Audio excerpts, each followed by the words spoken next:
네, 여러분 안녕하십니까? 한반도 북방 문화 전략 포럼 개회식 사회를 맡은 아나운서 김혜성입니다. 반갑습니다. 네, 저도 언론 방송 이쪽 일을 하면서 카자흐스탄, 투르크메니스탄 등 유라시아 국가에 방문하고 또 고려인, 또 중국의 1대1로 프로젝트, 한국과 유라시아 지역의 경제 문화 협력 관련된 취재를 한 적이 있는데요. 오늘 이렇게 한반도 북방 문화 전략 포럼 사회를 맡게 되고 또 내외 귀빈 여러분과 함께 하게 되어서 정말 영광으로 생각합니다. 이번 포럼 시작에 앞서서 포럼에 대한 간단한 소개부터 드리겠습니다. 한반도 북방 문화 전략 포럼은 HK 국가 전략 사업단과 디지털 타임즈가 공동 기획하고 한국연구재단에서 후원했습니다. 초국적 협력과 소통의 모색이라는 연구 아젠다를 갖고 한반도와 유라시아의 문화적 접점을 토대로 협력 분야를 확대하고 또 지역 간의 교류를 증진하고자 하는 목표를 갖고 있습니다. 그리고 주최 측에서 꼭 설명해 달라고 부탁해 주신 부분이 있는데요. 여기 화면 보시면 저 HK 국가전략사업단 디지털 타임즈 위에 저 로고 보이시나요? 네, 약간 눕혀진 숫자 8 모양인데요. 이 보시면 파랑색, 빨강색이 있죠. 이 파랑과 빨강이 마치 한반도 남북한을 상징하는 것처럼 저 로고의 파랑색은 한반도, 빨강색은 유라시아 지역을 상징하고 있다고 합니다. 그래서 그 있는 이 선이 문화적 접점들이라고 보실 수 있겠는데요. 이 문화적 접점과 소통으로 한반도와 유라시아 지역 협력을 강화하고 또 더 나아가 한반도 통일에 기여하고자 하는 이 깊은 뜻을 갖고 있습니다. 네, 그렇다면 이 문화적 접점이 과연 무엇인지에 대한 의견을 나누고 토론하기 위해 오늘 이 자리에 학계, 문화예술계, 또 외교 전문가분들과 유라시아 국가 주한 대사님들이 함께해 주셨습니다. 코로나19에도 불구하고 포럼에 관심 가져주시고 또 참석해 주신 여러분 감사 말씀 드립니다. 오늘의 개회사, 기조연설, 축사, 토론 정말 다 모두 기대가 되는데요. 이 참고로 축사 리스트는 외빈 먼저, 그다음에 내빈이 다음이고요. 이 외빈 축사 리스트는 다름이 아닌 국가명, 국가명 가나다라 순으로 순서가 정해진 것이니 양해 부탁드립니다. 그리고 이번 포럼은 비대면으로도 많은 분들이 시청해 주시고 있습니다. 함께 해주셔서 감사드리고요. 저희 포럼은 코로나 방역 지침에 따라 촬영되고 있음을 알려드립니다. 네, 그럼 이제 제1회 한반도 북방 문화 전략 포럼 시작하겠습니다. 먼저 이번 포럼을 기획하고 주관하신 강준영 한국외국어대학교 HK 국가전략사업단장님의 개회사가 있겠습니다. 앞으로 모실 텐데요. 여러분 큰 박수로 맞아주시기 바랍니다.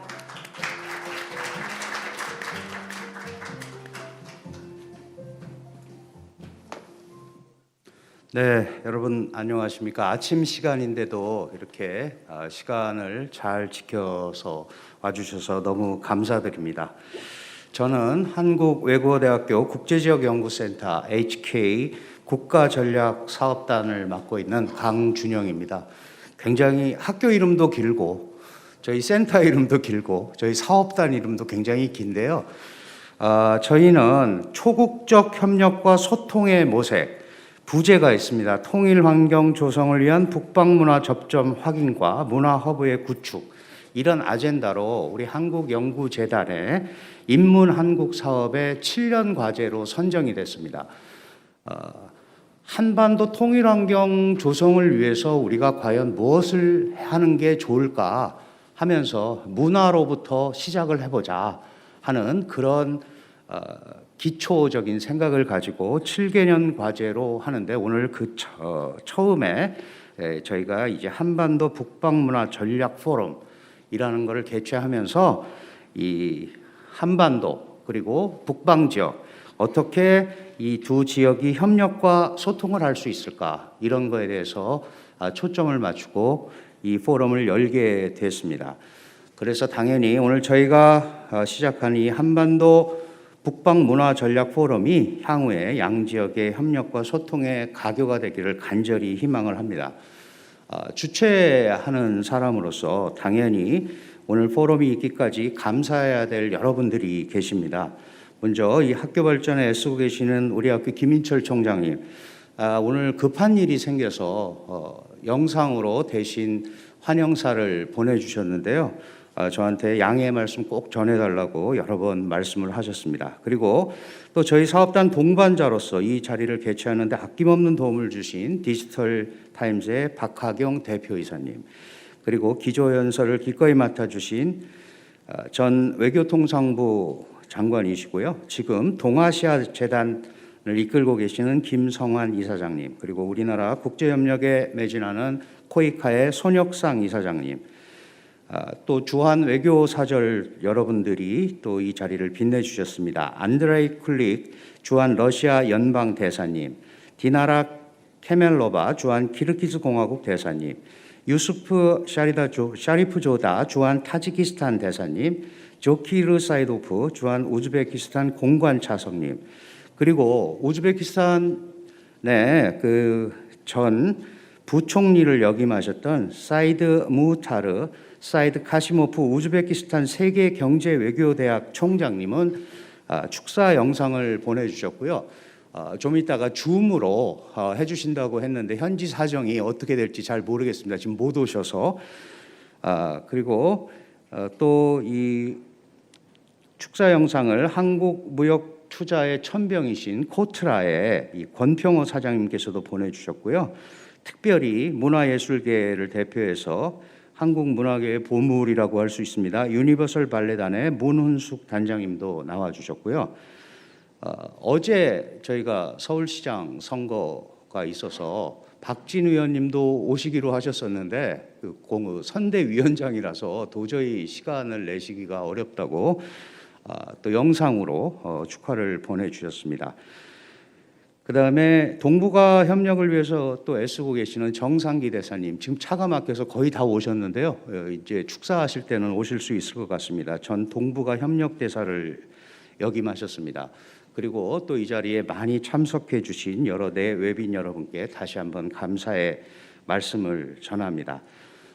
오늘 감사 인사와 더불어서 우리 한국외고대학교 HK 국가전략사업단과 디지털타임스가 함께하는 한반도 북방문화전략 포럼의 개회를 선언합니다.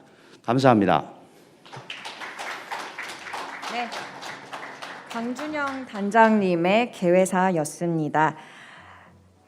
오늘 포럼을 축하해 주시기 위해서 단장님께서 말씀해 주신 대로 두 분을 모셨는데요. 먼저 김인철 한국외국어대학교 총장님, 아까 말씀하신 것처럼 영상으로 저희 축사 함께 보도록 하겠습니다. 네, 영상 틀어주시죠.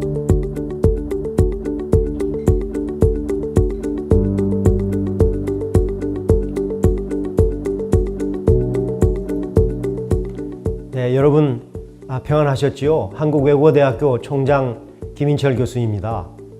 우리 외대 주력연구센터인 국제지역연구센터 강준영 원장님의 환영사 요청을 받고도 물리적으로 도저히 참석할 수 없는 입장이 돼서 참 난감했습니다. 축사 대독을 부탁드리기보다는 제가 이렇게라도 화면을 통해서 인사도 드리고 또 말씀을 전하는 것이 도리를 지키는 것이라고 생각했고 또 동시에 저의 기쁨이 된다고 여겼습니다. 직접 인사드리지 못하는 점 널리 양해해 주시길 바라면서 환영사를 하겠습니다. 봄기온 완연한 4월 한국외국어대학교 국제지역연구센터 HK 사업단과 디지털타임스가 한반도 북방문화전략포럼을 개최하게 된 것을 매우 뜻깊게 생각합니다. 오늘 기조연설을 맡아주신 존경하는 김성환 동아시아 재단 이사장님, 전 외교통상부 장관님, 그리고 손혁상 코이카 이사장님, 그리고 이 자리에 참석해 주신 여러 내외빈께 감사의 말씀을 드립니다. 포럼이 개최를 위해서 애쓰신 HK 국가전략사업단과 디지털 타임스 여러분들께도 고마운 마음을 전하고 싶습니다. 한반도와 북방은 분단 이후 생겨난 휴전선이라는 장벽으로 인해서 과거와 같이 활발히 소통하기가 쉽지 않았었습니다. 하지만 인류 삶의 방식 변화에 따라서 영토의 경계를 넘어서는 초국적 협력과 소통은 필수적인 상황이 되어버렸습니다. 특히 언젠가 이루어지리라 믿는 한반도의 통일과 그 이후를 생각한다면 북방과의 협력은 우리에게 매우 중요한 것이라고 하겠습니다. 한국 정부는 노태우 정부의 북방 정책이 시작된 이후 오랜 세월에 걸쳐서 북방과의 관계 정진을 추구해 왔으며 현재 문재인 정부는 신북방 정책을 통해서 지역과 협력을 추구하고 있습니다. 오늘 한반도 북방 문화 전략 포럼의 첫 발을 내딛게 된 것을 진심으로 축하드립니다. 우리의 이러한 노력이 북방 지역의 국민들과 평화를 사랑하는 세계 시민 모두에게 희망이 되기를 바랍니다. 끝으로 여러분 모두의 건강과 행운을 기원하면서 제 인사 말씀을 맺을까 합니다. 여러분 감사합니다. 네, 김인철 한국외국어대학교 총장님의 환영사였습니다. 비록 자리에 안 계시지만 그래도 한번 박수 부탁드리겠습니다. 네, 이어서 박하경 디지털타임즈 이사님의 환영사가 있겠습니다. 앞으로 모실 텐데요. 여러분 큰 박수로 환영해 주시기 바랍니다.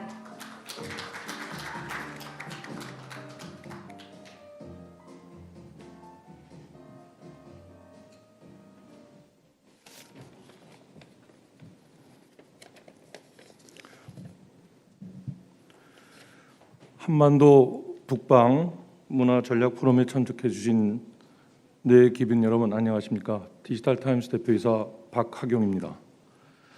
우선 저희 디지털 타임스가 함께 이번 포럼을 공동 주최하는 한국외국어대학교 김인철 총장님과 국제지역연구센터 HK 플러스 국가전략사업단 강준현 당장님께 진심으로 감사드립니다. 또 여기 자리하신 네 기빈 여러분과 함께 디지털 타임스가 북방이라는 담론에 대해서 같이 의견을 나눌 수 있게 된 점 영광이라 말씀드립니다. 한반도의 북쪽에 위치해 우리가 북방으로 부르는 이 지역은 통시적 관점에서는 문화적으로 우리와 긴밀하게 연결되어 있습니다. 공시적 관점으로도 우리는 이 공간을 통해서 경제를 비롯한 여러 분야에서 밀접한 관계를 이어나가야 합니다. 세계 최대 단일 대륙이자 인류 문명의 중심지인 유라시아 영내 국가들이 문화적 연계성을 바탕으로 지속적으로 협력을 해나간다면 새로운 평화 세계를 완성할 수 있을 겁니다. 한반도와 북방은 문화를 기반으로 연결된 정신적 가치의 공유뿐 아니라 함께 개발하고 나눌 수 있는 여러 가지 가치들을 지니고 있습니다.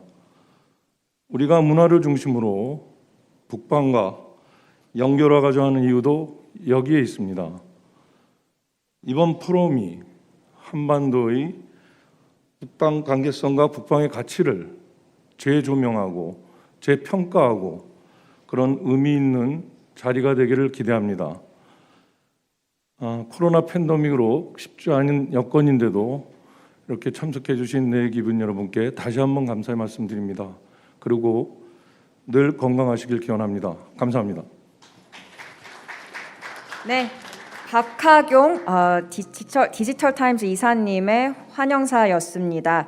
네, 말씀하신 것처럼 본 포럼이 한반도와 북방의 관계성, 특히 북방의 가치를 재조명하는 그런 자리가 되기를 바랍니다. 네, 다음으로 김성환 동아시아재단 이사장님의 기조 연설이 있겠습니다. 여러분 큰 박수로 환영해 주시기 바랍니다.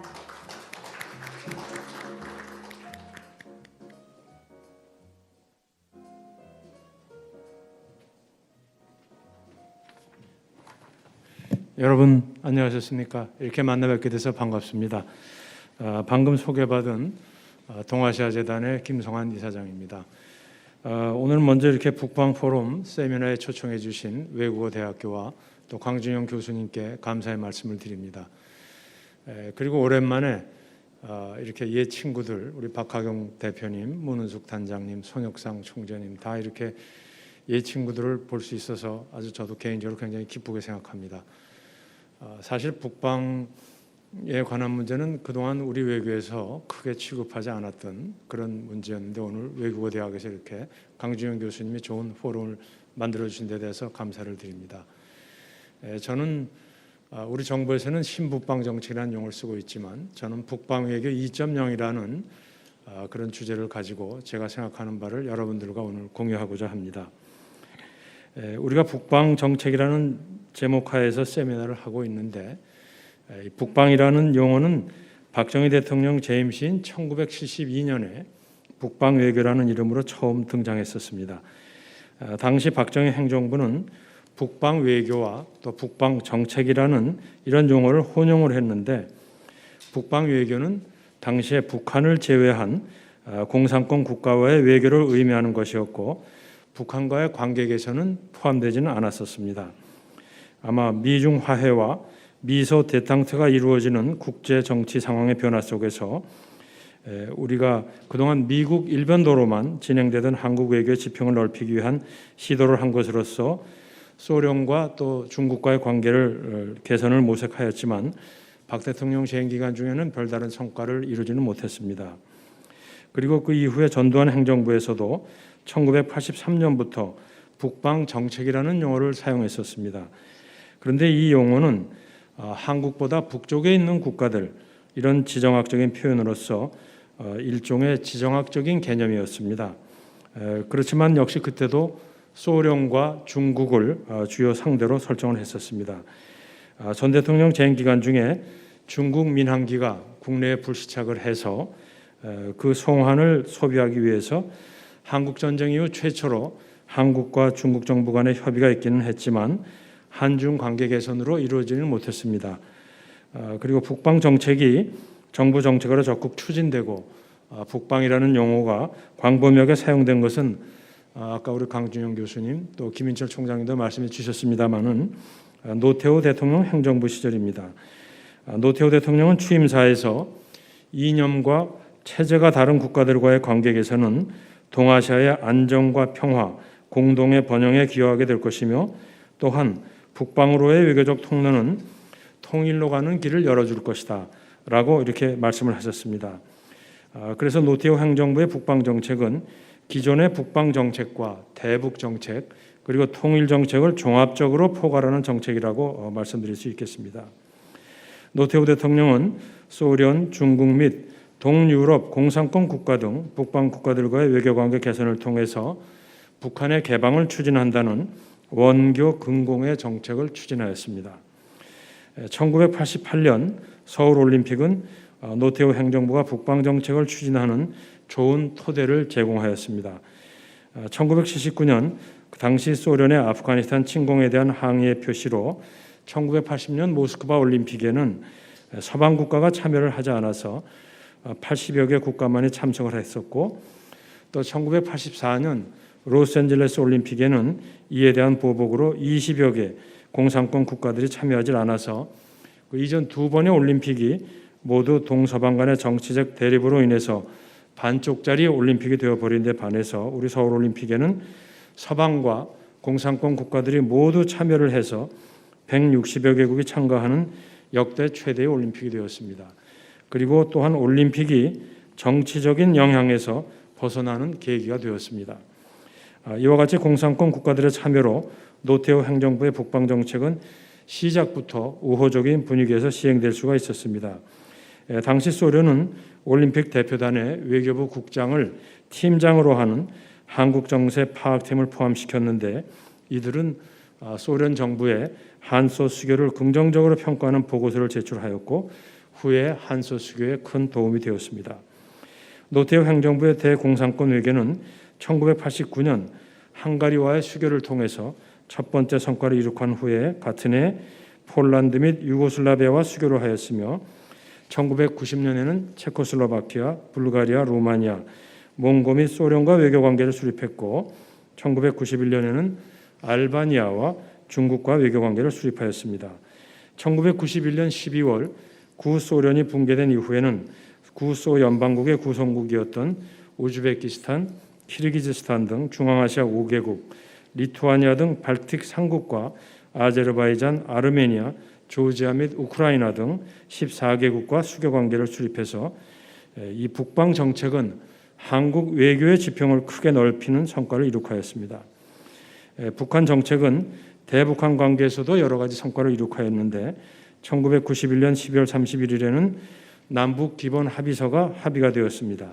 이 남북 기본 합의서에는 남북한 간의 화해 및 불가침, 남북 교류 등 남북한 관계의 기본이 되는 포괄적 합의문으로 아마 현존하는 남북관계 합의 중 가장 광범위한 분야에서의 합의문이라고 저는 생각을 합니다. 그리고 1992년 1월에는 한반도 비핵화에 관한 공동선언이 채택되었고 이 두 가지 합의를 이행하기 위한 남북한 간의 실무위원회가 구성이 돼서 실무회담을 진행하기도 하였습니다. 이와 같이 우리 외교에 큰 성과를 만들어낸 북방 정책은 이후 북한의 핵 개발이 계속이 되고 또 남북 관계의 진전이 이루어지지 못하면서 우리 외교에서 좀 잊혀지게 되었습니다. 저는 오늘 이 자리를 빌어서 우리의 북방 외교를 다시 활성화시키자는 뜻에서 북방 외교 2.0이라는 용어를 이렇게 사용하고 또 주창하고 있습니다. 이전의 북방 정책은 궁극적으로 북한의 개방과 통일을 목표로 하였는데 제가 지금 말씀드리는 북방 외교 2.0은 북방 정책을 통해서 우리의 새로운 친구가 된 국가들과의 관계를 더욱 강화하고 심화하자는 것입니다. 특히 중앙아시아의 국가들과 동유럽 국가들과의 실질적 관계를 더욱 발전시키고 또 증진시키고자 하는 것입니다. 이들 국가들은 90년대 초반 한국과 수교를 맺은 이후에 국제사회에서 우리 대한민국을 가장 적극적으로 지지해주고 지원하는 국가들이 되었으며 또한 한류가 전 세계적으로 퍼져나가는 큰 거점이 되고 있는 국가들이기도 합니다. 그동안 한국 정부는 한중앙아 협의체를 설치하여 중앙아시아 국가들과의 관계를 증진시키기 위한 제도적인 기반을 마련하였고 동유럽 국가들과도 비제그라드 협의체를 운영하는 등 외교적인 노력을 해오고 있지만 이들 국가들과의 관계 증진을 위해서 한국이 가지고 있는 외교적인 역량과 외교적 자산을 좀 더 많이 투입해야 한다고 생각하며 이에 관한 저의 생각을 좀 간단히 말씀드리고자 합니다. 첫 번째, 저는 북방 외교 2.0의 시행은 중앙아시아 지역에서부터 시작해야 된다고 생각을 합니다. 이 지역은 약 50만의 한국의 동포가 거주하고 있는 곳으로서 우리들에게는 특별한 의미가 있는 곳입니다. 1930년대 말 2차 세계대전이 발발하기 이전에 당시 소련의 스탈린은 극동 지역에 살고 있던 우리 동포들을 중앙아시아 지역으로 강제 이주시켰는데 식량도 부족하고 낯선 곳에서 정착해야 하는 우리 동포들을 이 지역 주민들이 잘 도와주신 덕분에 우리 동포들이 정착을 해서 오늘날 한국과 이 지역 국가들과의 관계를 발전시키는 가교의 역할을 하게 된 것입니다. 저는 2002년 8월부터 약 2년간 우즈베키스탄 대사로서 또 아제르바이잔과 타지키스탄의 겸임 대사로서 근무를 하면서 우리 그곳에 계신 동포들로부터 어려웠던 시절 그 지역의 주민들이 어떻게 우리 동포들을 도와주었나 하는 것을 생생히 들을 기회가 있었습니다. 그래서 저는 우리나라가 이 지역에 살고 계신 분들께 큰 부채의식을 가지고 이 지역 국가들과의 관계 증진을 위해서 많은 노력을 해야 된다고 그렇게 생각을 하고 있습니다. 지난 2007년부터 연례적으로 개최되고 있는 한중앙아 포럼은 2020년까지 모두 13차례의 회의가 개최돼서 범정부 차원의 다자 포럼으로 정착하였습니다. 차관급으로 진행되던 포럼이 작년부터 장관급으로 격상이 되었고 2017년 한중앙아 협력사무소가 개소돼서 상설 협의 체제가 마련된 것은 대중앙아 외교에 있어서 큰 진전이라고 할 수가 있겠습니다. 그러나 이제는 중앙아 전체를 대상으로 하는 협력에서 한 걸음 더 나아가서 그동안 포럼을 통해서 축적된 여러 자료들을 바탕으로 중앙아 5개국 개별 국가와의 협력 관계를 심화시키는 노력이 필요하다고 생각을 합니다. 이 5나라는 공통점도 많지만 개별 국가별로 부존 자원과 경제 개발의 수준이 다르고 각국이 필요로 하는 협력 사업도 서로 다르기 때문에 각국별 특성을 반영한 협력 증진 방안을 마련을 하고 이를 추진해 나가야 된다고 생각을 합니다. 또한 향후 보다 긴밀한 협력을 추진할 수 있는 제도적 기반이 마련되는 것이 중요하다고 생각을 합니다. 현재 우즈베키스탄과 FTA 협상이 진행되고 있는데 다른 4나라와도 협의가 조속 추진되기를 바랍니다. 저는 중앙아시아 국가와의 FTA를 추진하는 데 있어서 특히 이 지역 국가들의 경제 발전에 우리가 도울 수 있는 그런 방향으로 FTA가 협의가 진행되어야 하는 것이 중요하다고 생각을 합니다. 두 번째는 동부 유럽 국가들과의 협력 증진입니다. 현재 폴란드, 헝가리, 체코 및 슬로바키아 등 비제그라드 4국을 중심으로 해서 활발한 협력 사업이 진행되고 있습니다. 이들 4개국은 EU 내에서 독일 다음으로 우리의 두 번째 교육 대상이고 또 EU 국가들 중에서 우리 기업의 최대 투자체이기도 합니다. 특히 이들 국가에는 우리가 세계적으로 경쟁력을 갖추고 있는 사업 부문 중에 하나인 자동차 관련 사업, 특히 배터리와 각종 자동차 부품 등에 집중적으로 투자가 이루어지고 있는 곳입니다. 저는 우리 기업들이 이 4나라뿐만 아니라 여타 동부 유럽의 국가들에 대해서도 계속 투자를 늘려나가기를 바랍니다. EU는 현재 2050년 탄소 중립 실현을 위한 탄소 배출 저감 정책을 가장 강력하고 또 엄격하게 시행하게 추진하고 있는 그런 상황임을 감안해서 이 분야에서 이 지역 국가들과의 협력이 보다 활발히 이루어지기를 바랍니다. 또한 이 지역은 오랜 문화와 역사가 있는 곳입니다. 우리나라의 피아니스트인 조성진 씨는 폴란드의 쇼팽 콩쿠르를 통해서 세계적인 피아니스트로 발돋움할 수가 있었습니다. 현재 헝가리와 체코 등 여러 나라의 세계적인 수준의 오케스트라들이 다수 활동하고 있고 세계적인 음악가들이 다수 배출되고 있습니다. 저는 앞으로 우리나라 K-팝에 이어서 K-클래식에서도 세계적인 유창을 확보할 것으로 이렇게 생각하고 이 분야에서 이들 국가들과의 지속적인 협력이 이루어지기를 바랍니다. 그리고 이제 마지막으로 저는 북방 외교 2.0 시행의 중심은 되는 이 중앙아시아와 동부유럽 국가들에 대해서 보다 활발한 공공 외교가 시행되어야 한다고 생각합니다. 이 두 지역의 국민들은 K-팝 등 한국의 문화를 가장 적극적으로 지지해주고 있는 분들입니다. 따라서 이 두 지역에 대한 우리의 공공 외교를 더욱 활발히 진행해야 할 것입니다. 마침 내년은 중앙아시아 5개국과 코카사스에 있는 3개국 그리고 벨라루스, 몰도바, 우크라이나 등 11개국과 수교 30주년이 되는 해이기도 합니다. 작년과 금년에 수교 30주년이 되는 국가들과의 예정된 협력 사업들이 이 코비드 상황으로 인해서 제대로 시행이 되지 못해서 개인적으로도 굉장히 안타깝게 생각하고 있었는데 이제 내년에는 코로나 상황도 모두 잘 해소가 돼서 우리의 해외 여행들이 좀 더 자유로워질 것으로 예상이 되기 때문에 이들 11개 국가들과의 수교 기념 행사들이 보다 활발하게 시행될 것으로 기대를 하고 또 이 두 지역에 대한 우리의 공공외교도 더욱 업그레이드 될 것으로 기대를 합니다. 과거에 북방 외교를 통해서 우리 외교의 지평이 크게 확대된 것처럼 이제 북방 외교 2.0을 통해서 이 두 지역에 있는 여러 국가들과의 실질 협력 관계가 더욱 강화되기를 기원하면서 저의 말씀을 마치도록 하겠습니다. 경청해 주셔서 감사합니다. 네, 북방 외교의 역사 그리고 북방 정책 활성화의 중요성을 짚어주신 김성환 전 외교통상부 장관님의 기조 연설이었습니다. 감사드립니다. 다음 기조 연설도 기대가 되는데요. 이어서 손혁상 코이카 이사장님의 기조 연설이 있겠습니다. 앞으로 모시겠습니다. 여러분 큰 박수 부탁드립니다.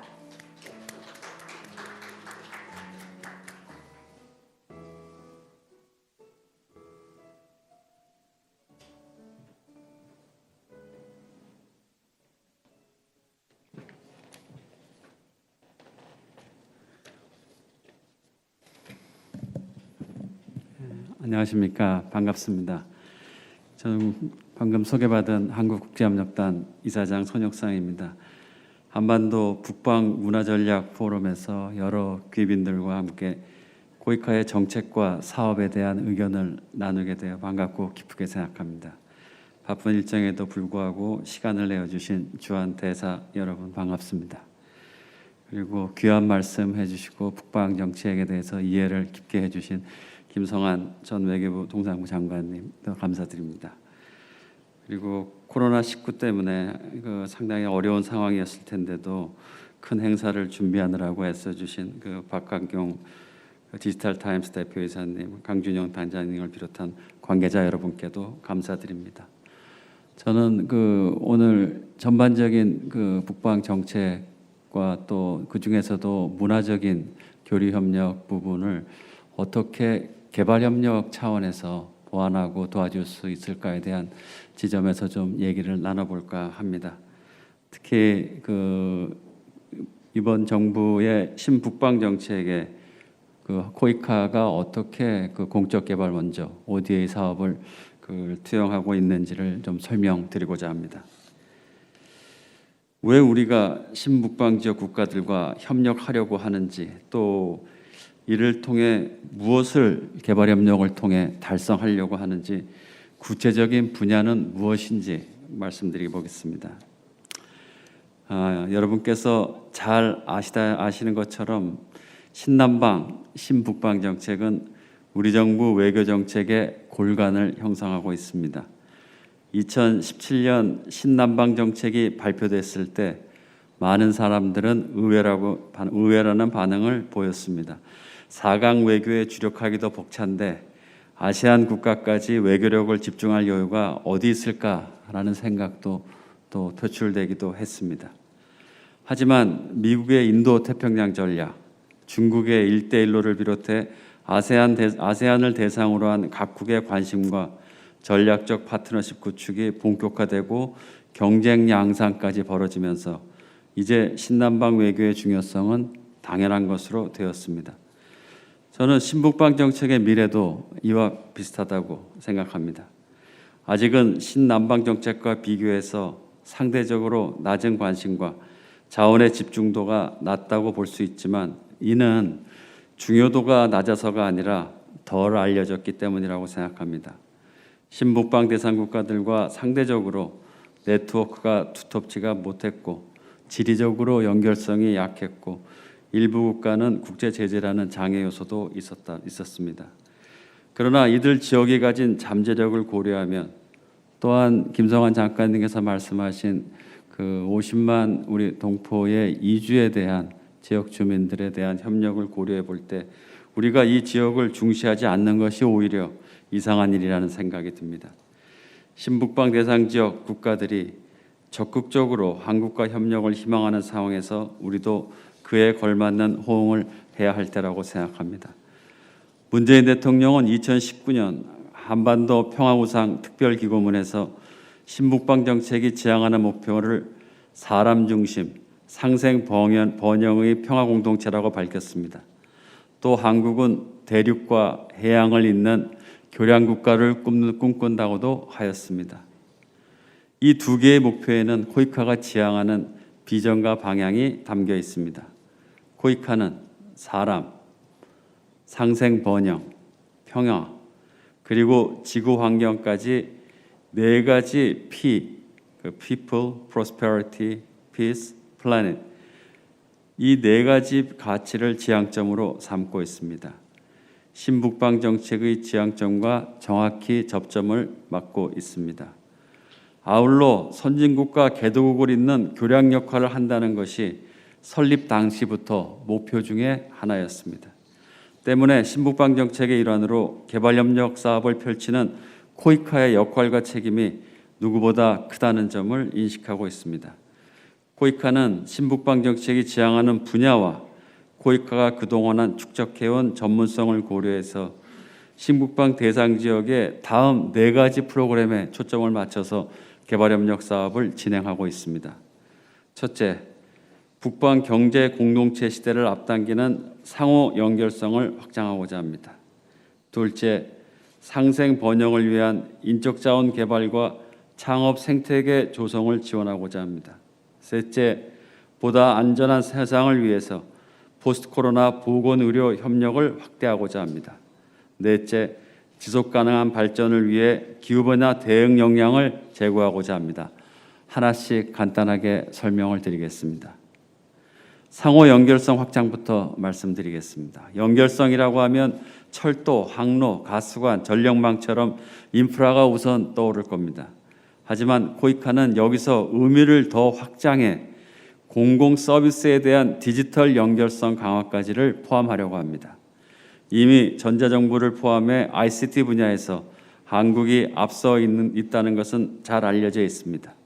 디지털 뉴딜은 한국 정부의 대표적인 정책으로도 추진 중입니다. 이에 따라 코이카도 디지털 요소를 반영한 ODA를 적극 발굴해서 포스트 코로나까지 대비하도록 할 예정입니다. 키르기스탄 예를 하나 들면은 디지털 정부 지원과 디지털 접근성 강화 등을 목표로 사이버 안전센터를 구축하고 있고 또 행정 정보 시스템 역량 강화 사업을 2024년까지 진행 중에 있습니다. 키르기스 정부도 국가 차원에서 ICT 활성화에 의욕적인 만큼 한국의 ODA와 결부돼 시너지를 낼 것으로 기대하고 있습니다. 둘째, 인적 자원 개발과 창업 생태계 조성입니다. 인적 자원 개발은 지금껏 한국이 발전하는 데 있어서 원동력이었던 것처럼 사람에 투자하는 것입니다. 한국이 가장 익숙하고 잘할 수 있는 분야이기도 합니다. 신남방 국가들을 대상으로 유사한 프로그램이 진행 중입니다. 코이카는 신북방 고등교육 역량 강화 프로그램이라는 이름으로 한국의 각급 대학을 대상으로 공모를 진행했고 현재 4개 대학이 선정되어서 본격적인 사업 착수를 앞두고 있습니다. 이들이 다양한 아이디어와 프로그램을 가지고 신북방 국가들에게 인재 육성에 도움이 될 것입니다. 이미 한국의 여러 대학이 중앙아시아에서 현지 대학법인을 설립했거나 인력 교류, 단기 교육과정 등의 방법으로 협력이 진행 중입니다. 한국에 온 해외 유학생 가운데 3위와 4위가 우즈벡과 몽골이 차지할 정도로 관심이 많습니다. 코이카는 이런 긍정적인 여건을 발판으로 각 국가의 상황에 맞고 대학별 특성을 반영한 고등교육 프로그램을 발굴해서 고등교육 과정을 개선하고 연구개발 역량을 강화하고 기술 창업을 지원하고 한국으로 초청을 통해 석박사 과정 이수를 지원하는 프로그램들을 짜임새 있게 엮어볼 계획입니다. 셋째, 포스트 코로나 보건의료 협력 확대입니다. 보건의료 협력은 팬데믹 상황에서 우리 모두가 가장 관심 있는 분야일 것입니다. 지난해 코로나19로 전 세계가 타격을 입었을 때도 한국은 신북방 대상 국가들과 적극적인 보건의료 협력을 단행했습니다. 대표적인 국가가 우즈베키스탄입니다. 코이카는 보건 전문가를 국가 특별정책 자문관 자격으로 우즈벡에 파견했고 500만 달러 규모의 포괄적 긴급 대응 프로그램도 지원했습니다. 이에 맞춰 우즈베키스탄은 한국의 질병관리청을 벤치마킹해 방역 통합기구가 신설하였고 한국 정부 매뉴얼을 토대로 질병관리와 역학조사 기준도 개정하였습니다. 그런 노력에 힘입어 우즈벡이 코로나19 감염률이 다른 국가에 비해서 현저하게 낮은 수치를 보였고 우즈벡 대통령께서 우리 대통령께 감사하다는 전화를 직접 걸어오시기도 했습니다. 지난해 긴급 재난 대응이 초점이었다면 앞으로는 감염병 대응 역량 강화에 초점을 맞출 계획입니다. 평소에 양성된 역학조사관들이 이번 코로나19 감염 경로 파악과 확산 저지에 큰 역할을 한 것처럼 사전에 감염병 대처 능력을 키워두는 것이 필요하기 때문입니다. 더불어 코로나19로 인한 피해 경감을 위해서 현재 진행 중인 코이카 사업과 연계해서 취약계층에 대한 사회경제적 지원도 확대할 예정입니다. 넷째, 기후변화 대응 역량 제고입니다. 많은 사람들이 코로나19가 발생하게 된 원인이 해결되고 있지 않다면 전 세계 감염병은 재발할 것이라고 예상하고 있습니다. 생태계 파괴, 인간과 짐승 사이의 감염, 인수감염이라고 말들 하고 있죠. 극심한 기후위기, 도시의 밀집거주에서 오는 취약성 등 근본 해결이 해결되지 않으면 팬데믹은 또다시 재발할 위험이 높습니다. 따라서 이번 코로나19 이후를 대비하기 위해서라도 기후변화 충격을 저감하고 적응할 수 있는 ODA는 꼭 필요하다고 보겠습니다. 앞서 디지털 연결성 부분을 말씀드릴 때 언급한 것처럼 그린과 디지털은 한국판 뉴딜의 핵심 요소로서 우리 정부에서도 정책적으로 비중 있게 추진하고 있는 분야입니다. 앞으로 관련 사업을 발굴할 계획이어서 현재로서는 이미 발굴된 몽골 사례 중심으로 몇 가지 말씀드리겠습니다. 한국은 세계 최초로 정지궤도에서 운영되는 환경관측위성 천리안 2B호를 발사해 놓은 상태입니다. 이를 활용해 아시아 각국에서 미세먼지 변화를 관측하는 사업을 시작했고 여기에 몽골도 대상 국가로 포함되어 있습니다. 매년 몽골과 한국이 곤욕을 치르는 미세먼지와 황사를 관측하고 이를 줄일 수 있는 방안을 찾는 것까지 나아가기를 희망해 봅니다. 아울러 신북방 지역 국가들의 공통 관심사인 수자원 관리 사업도 IT 기술과 접목해 확대하는 방향을 모색하고 있습니다. 지난해 신북방 지역에는 코이카는 3,460만 달러 규모로 사업을 진행했었습니다. 올해는 전년도보다 30% 증액된 4,500만 불 규모로 ODA 사업을 진행하고 있습니다. 예산이 늘어난 만큼 더 많은 지역에서 더 다양한 분야를 대상으로 국제개발 협력을 추진할 수 있을 것으로 예상합니다. 이제 이야기를 마무리하겠습니다. 신북방 ODA와 관련해서 4개 분야를 말씀드렸습니다. 이 지역에 여러 제약이 있다는 점은 우리 모두가 알고 있습니다. 그럼에도 코이카가 할 수 있는 지역, 할 수 있는 분야부터 사업을 진행해 나갈 것입니다. 그리고 그 성공 경험을 토대로 다른 지역, 다른 분야로 확대해 나갈 수 있다고 생각합니다. 신북방 국가들 간의 협력 우호 관계를 늘리는 데도 기여할 것으로 생각합니다. 점진적으로 뻗어나가는 신북방 ODA를 강구하겠습니다. 아울러 평화와 관련해 한 말씀 드리고자 합니다. 저는 문 대통령의 기고문을 인용하면서 사람 중심의 상생 번영의 평화 공동체라는 지향점을 말씀드렸습니다. 평화는 오르막길에 놓은 바위와 같아서 끊임없이 밀어 올리지 않으면 굴러 떨어지고 맙니다. 부단히 평화를 모색해야 하는 이유라고 생각합니다. 또한 평화는 그 자체로 주어지는 것이 아니라 만들어가는 과정입니다. 저는 신북방 정책과 ODA가 신북방 지역의 평화 공존에 기여하고 그것이 동북아 플러스 책임 공동체 형성에 영향을 주며 궁극적으로 한반도의 평화, 남북한 공존에도 기여하기를 기대하고 있습니다. 이곳에 참석하신 외교사절, 각 분야 전문가들께서도 평화의 진전을 위해 함께 고민해 주시기를 당부 말씀드립니다. 이상 마치겠습니다. 감사합니다. 네, 코이카의 비전과 ODA 사업에 대해서 구체적으로 설명해 주신 손혁상 한국국제협력단 이사장님의 기조 연설이었습니다. 다시 한번 감사드립니다. 네, 곧이어 이 자리에 함께해 주신 주한 대사님들의 축사가 있겠는데요. 그 전에 한 가지 안내 말씀드리겠습니다. 이 테이블 위에 보시면 개인정보 제공 동의서가 있을 거예요. A4 용지 한 장. 네, 그 말씀드릴게 이 프로시딩스는 이제 완성된 게 아니에요. 그래서 앞으로 추후에 한국어, 영어, 러시아어로 이제 완성된 프로시딩본을 재제작해서 보내드릴 예정이니까요. 알고 계시면 감사하겠습니다. 네. 그리고 많은 분들이 또 비대면으로 이 포럼 함께 해주시고 있는데요. 네, 끝까지 온라인 방송 계속해서 함께 시청해 주시기 바랍니다. 그리고 코로나 방역 지침에 따라 촬영되고 있음 또한 다시 한번 알려드립니다. 네, 이제 이 자리에 함께해 주신 주한 대사님들의 축사가 있겠는데요. 먼저 안드레이 쿨릭 주한 러시아 연방 대사님 앞으로 모시겠습니다. 여러분 따뜻한 박수로 환영해 주시기 바랍니다.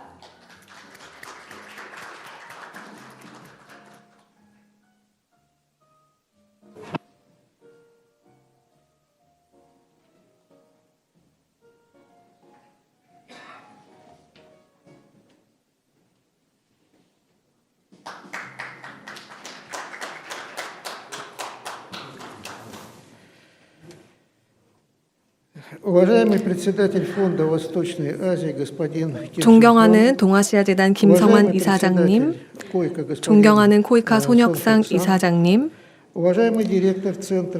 존경하는 강준영 HK 플러스 국가전략사업단장님, 존경하는 각국 대사관 관계자 여러분들, 안녕하십니까?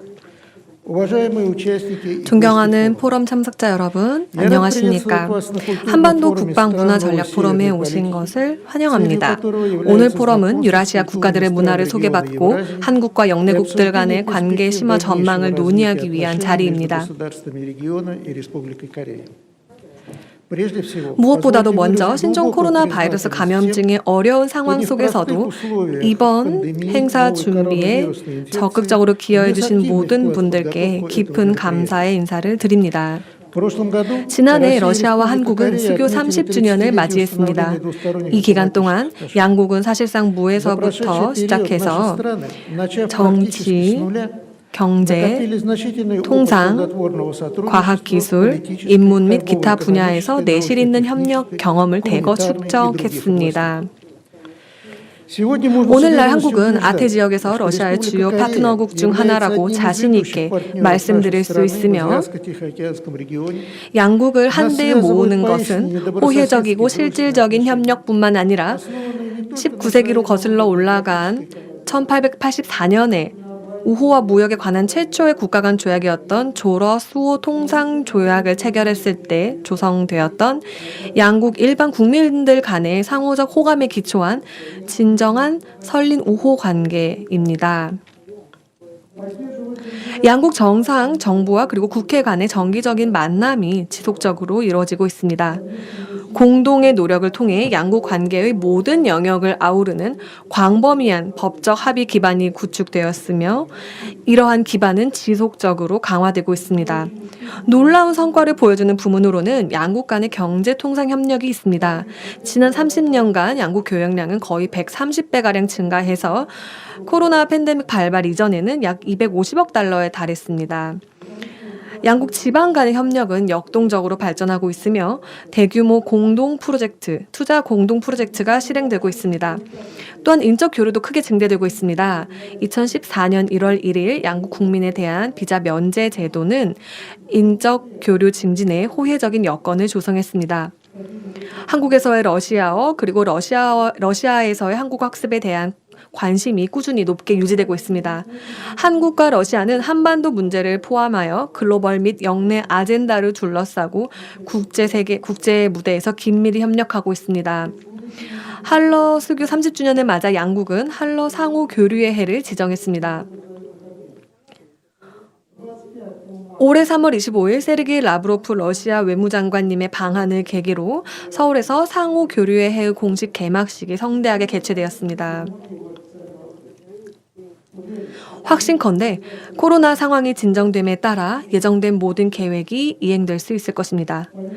2021년 말까지 지속되는 한러 상호 교류의 해 행사와 더불어 한러 문화 교류의 해 행사 그리고 러시아 시즌이라는 제목으로 또 페스티벌이 개최됩니다. 전반적으로 만족스럽게 말씀드릴 수 있는 것은 30년에 걸친 한러 관계의 전진적인 발전을 통해 양국 관계가 확대되고 심화되며 보다 높은 수준에 오를 수 있는 확고한 잠재력이 마련되었다는 사실입니다. 오늘의 포럼이 양국 국민들 간의 상호 이해를 드높이고 양국 간의 우호 관계와 호혜적인 협력을 강화하는 데 크게 기여할 것이라고 확신합니다. 포럼의 크나큰 성공을 진심으로 기원합니다. 감사합니다. 네, 안드레이 쿨릭 주한 러시아 연방 대사님의 축사였습니다. 네, 본 포럼이 앞으로도 한러 양국 우호 관계와 협력 강화에 기여할 수 있기를 바랍니다. 다음으로 람지 테이무로브 주한 아제르바이잔 대사님의 축사가 있겠습니다. 여러분 큰 박수 부탁드립니다.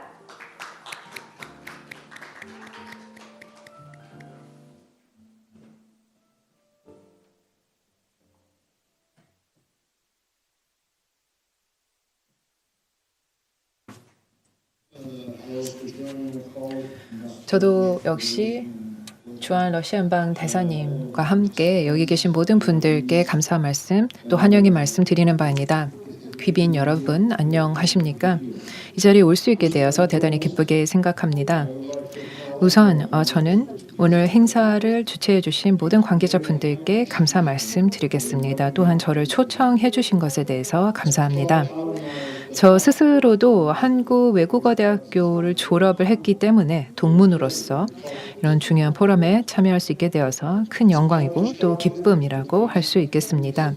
지금 전 세계가 팬데믹으로 인해서 많은 어려움을 겪고 있습니다.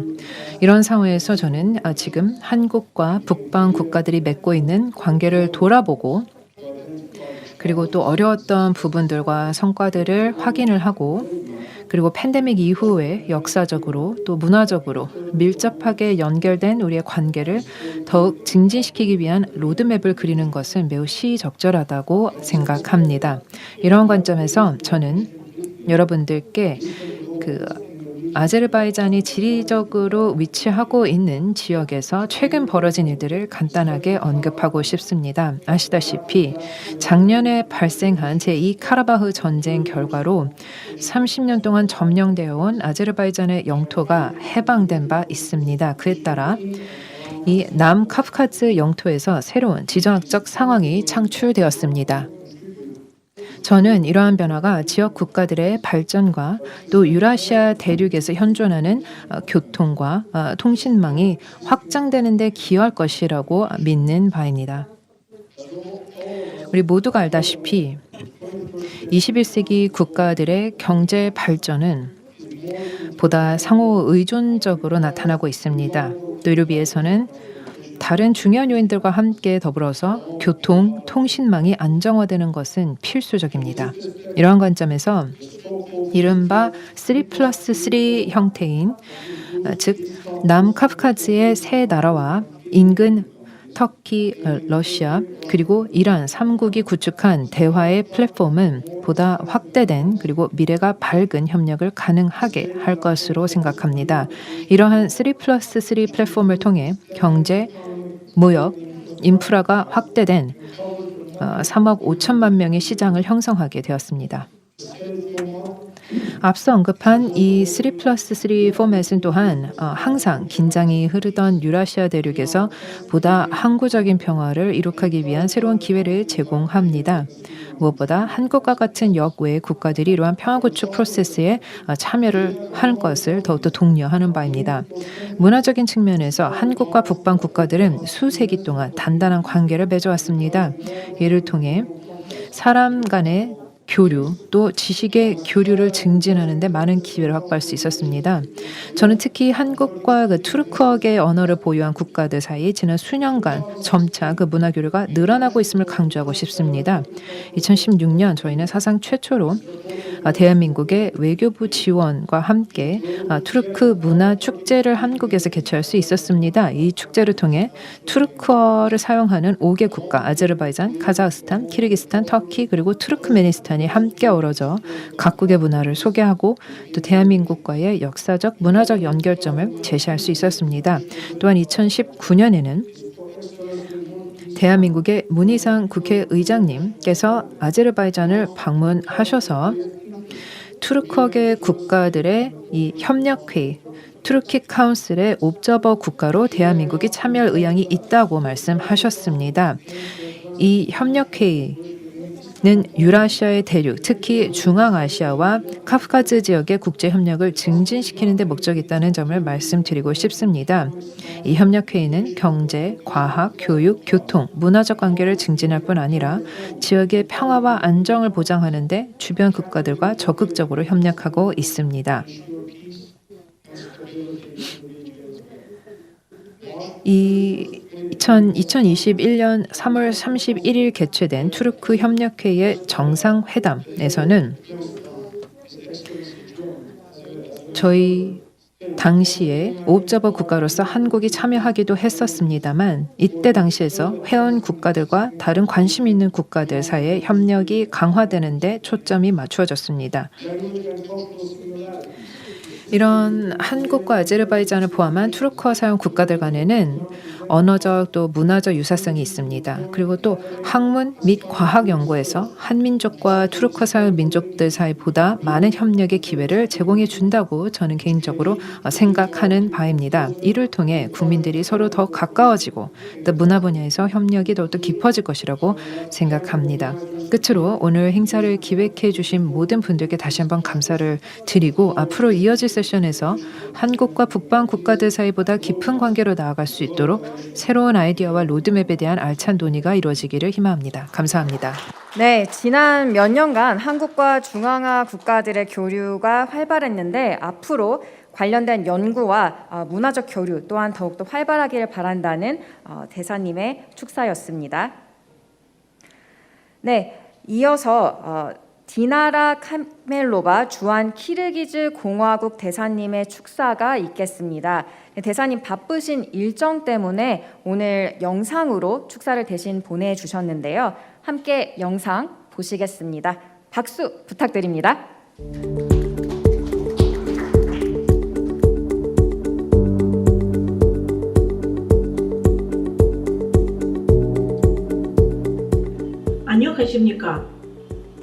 안녕하십니까. 친애하는 한국외국어대학교 김일철 총장님, 친애하는 디지털타임즈 박하경 대표이사님, 친애하는 포럼 참석자 심사숙녀 여러분, 이렇게 어려운 시기에 귀한 자리에 저를 초대해 주신 한국외국어대학교와 디지털타임스에 감사의 말씀을 드리며 포럼에 축사를 할 수 있게 되어 정말 기쁘게 생각합니다. 저희는 문재인 대통령님께서 말씀하신 신북방 정책이 향후 한국과 우리나라가 평화, 지속가능한 발전, 그리고 번영을 이루는 데 필요한 실질적인 협력을 더해가는 데 중요한 플랫폼이라고 생각합니다. 그러한 측면에서 북방 경제 협력의 계획과 프로젝트 실행을 위해 문화적 교류를 포함한 계획과 프로젝트를 세울 필요가 있습니다. 친애하는 포럼 참석자 여러분, 키르기스탄은 올해 독립 30주년과 내년 대한민국과의 수교 30주년을 맞이하게 되었습니다. 1992년 대한민국과 키르기즈스탄은 국교를 수립했습니다. 이래 키르기즈와 한국의 관계는 점차 발전을 거듭해 왔습니다. 오늘날에는 양국 간 활발한 정치적인 대화, 경제 협력과 함께 다양한 형태의 정부 간 협업과 비즈니스 부문의 활동, 그리고 교육과 문화 교류의 확대가 이루어지고 있습니다. 문화적 협력은 키르기즈스탄과 한국 사이 중요한 상호 교류 분야 가운데 하나입니다. 이는 양국 간 우호와 상호 이해를 증진시키는 데 기여하고 있습니다. 문화적으로 양국은 많은 유사점을 가지고 있습니다. 무엇보다 각국에 거주하는 교민들이 양국의 상호 교류에 중요한 다리 역할을 하고 있습니다. 오늘날 약 18,000명의 한국계 주민들이 키르기즈 공화국에 거주하고 있으며 이들은 고유한 민족 정체성과 전통을 보존, 발전하고 있습니다. 그리고 약 6,000명 정도의 키르기즈스탄 국민들이 한국에 거주하고 있습니다. 키르기즈스탄과 대한민국 국민들은 외모가 유사할 뿐만 아니라 같은 알타이어계의 뿌리를 공유하고 있습니다. 또한 양국 국민들은 자유와 애국심을 중요하게 생각합니다. 어쩌면 여러분들 중에는 저희 나라와 키르기즈 민족의 문화에 대해 잘 모르시는 분이 있을지도 모르겠습니다. 저희 문화는 유목 생활의 영향을 짙게 받으며 형성되었습니다. 키르기즈 문화와 자연 간의 밀접한 관계는 디자인에서 음악에 이르기까지 전 분야에서 발견할 수 있습니다. 키르기즈 문화유산으로 가장 유명한 것 중 하나는 영웅 서사시 마나스입니다. 이 독특한 이야기는 입에서 입으로 세대 간에 구전되어 전해왔습니다. 영웅 서사시 마나스의 주인공인 마나스는 키르기즈 민족을 통일하여 키르기즈 국가의 형태를 보존하는 데 큰 역할을 했습니다. 하지만 이 영웅 서사시는 주인공 마나스의 이야기뿐만 아니라 키르기즈 민족의 역사, 문화, 그리고 삶을 노래합니다. 이에 마나스 서사시는 세계 무형문화유산으로 유네스코에 등재되었습니다. 저는 또한 여러분 가운데 유명한 키르기즈 작가인 칭기스 아이트마토프에 대해 들어보신 분 있으실 것이라고 생각이 듭니다. 그의 작품은 전 세계 170개 언어로 번역이 될 만큼 유명합니다. 그 가운데 100년보다 더 긴 하루나 자밀라 같은 작품은 한국어로도 번역된 바 있습니다. 교육 분야에서 우리가 서로 협력할 여지가 많다고 생각합니다.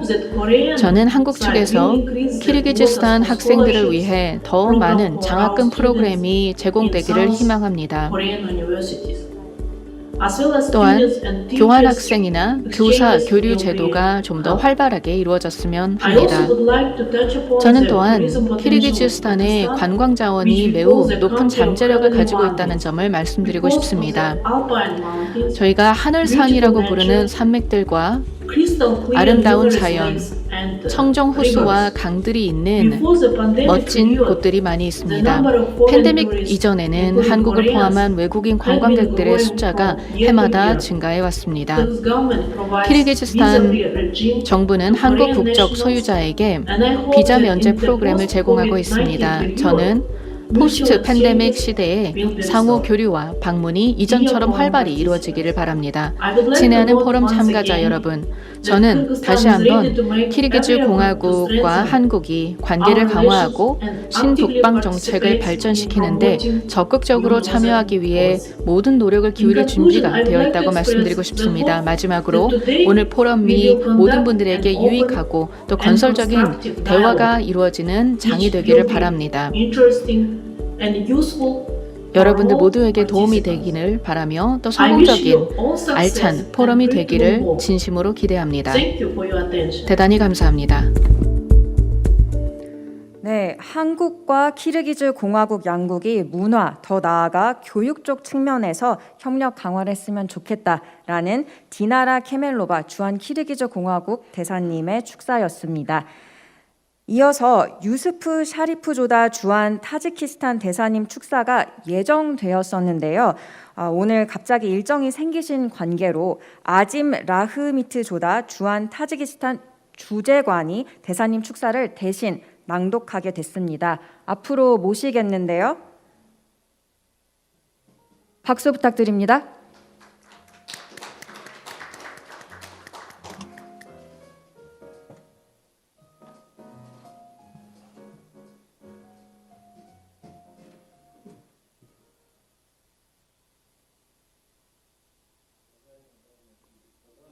존경하는 참석자 여러분, 오늘 대사님께서 참석하지 못해 다시 한번 양해의 말씀을 부탁드립니다. 현재 타지키스탄에 출장 중이고 박현석 국회의장님의 타지키스탄 방문이 있어서 타지키스탄에 가게 되었습니다. 저는 오늘 연설을 대독하도록 하겠습니다. 존경하는 참석자 여러분, 존경하는 포럼 참석자 여러분, 무엇보다 먼저 이 포럼을 마련해 주신 분들께 감사의 말씀을 드립니다. 초청해 주신 점에 대해 특별한 감사의 말씀을 드립니다.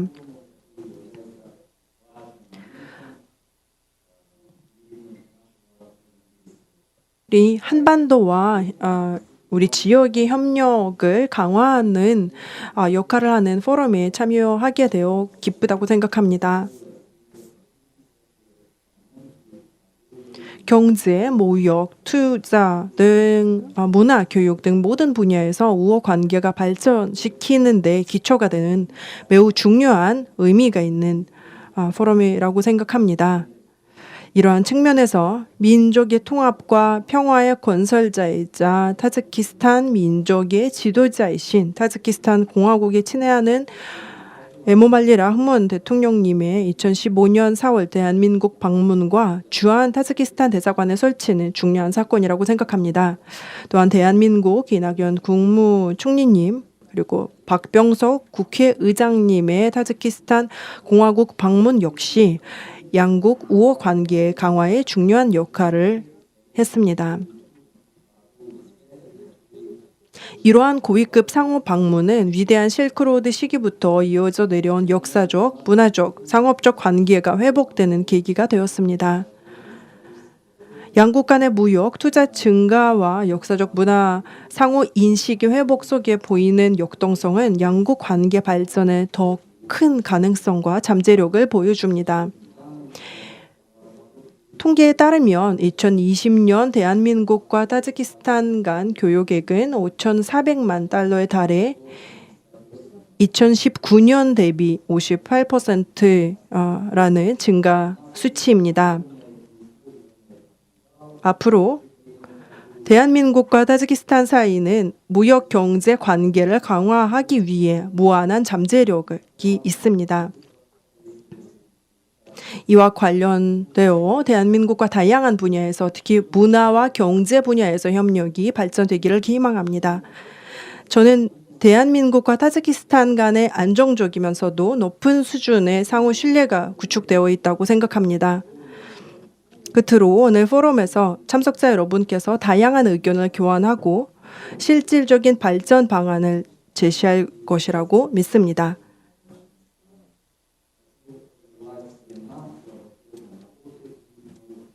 앞으로 많은 성과가 있기를 기대합니다. 경청해 주셔서 감사합니다. 네. 유스프 샤리프 조다 주한 타지키스탄 대사님의 축사였습니다. 네, 이어서 무랏 맘멧 알리예프 주한 투르크메니스탄 대사님의 축사가 있겠습니다. 앞으로 모시겠습니다. 큰 박수 부탁드립니다.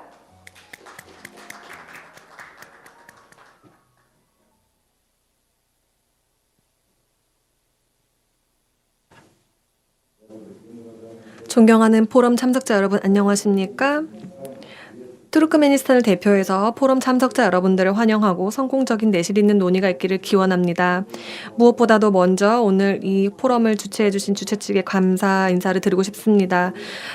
외대 강준영 국제지역연구센터장님, 한국외국어대학교 총장님, 대표이사님 깊은 감사를 드립니다. 아시다시피 문재인 대통령님의 신북방 정책 차원에서 조직되고 실시되는 이러한 행사들은 큰 의미를 가지고 있고 한국과 이웃국들 간의 교류의 폭을 넓혀줍니다. 한국과 투르크메니스탄은 수교를 맺은 이후에 다방면으로 실질적인 협력 포맷을 구축했으며 그 근간은 평등함과 상호 존중을 기반으로 하는 글로벌 및 영내현안 논의에 있습니다. 양국 협력을 구성하는 요소 중 하나는 바로 경제관계 발전입니다. 이는 경제 현대화에 관한 경험을 활용하는 것에 기반을 두고 있습니다. 경제 현대화는 투르크메니스탄의 현대적인 하이테크 생산시설 구축 및 혁신 도입을 통해 실현되고 있습니다. 이와 더불어 양국이 특별히 관심을 두는 부분은 문화 및 인적 교류 확대와 사회 부문의 프로젝트를 실현하는 것입니다. 이러한 맥락에서 특히 국제사회에서의 정치 외교 부문의 협력이 활성화되고 있습니다. 세계 정치 현안에 대한 양국의 입장은 일치하거나 유사한 부분이 매우 큽니다. 이는 우연이 아닙니다. 왜냐하면 양국이 축적한 다자간 대화의 근간을 이루는 것이 바로 평화와 안정을 강화하고자 하는 그리고 국제관계에서의 관용과 신뢰 원칙을 발전시켜 나가고자 하는 상호 노력이기 때문입니다. 여기에서 강조할 필요가 있는 것은 투르크메니스탄의 발의로 유엔 총회에서 채택된 결의안에 따라 2021년이 세계 평화와 신뢰의 해로 선포되었다는 사실입니다.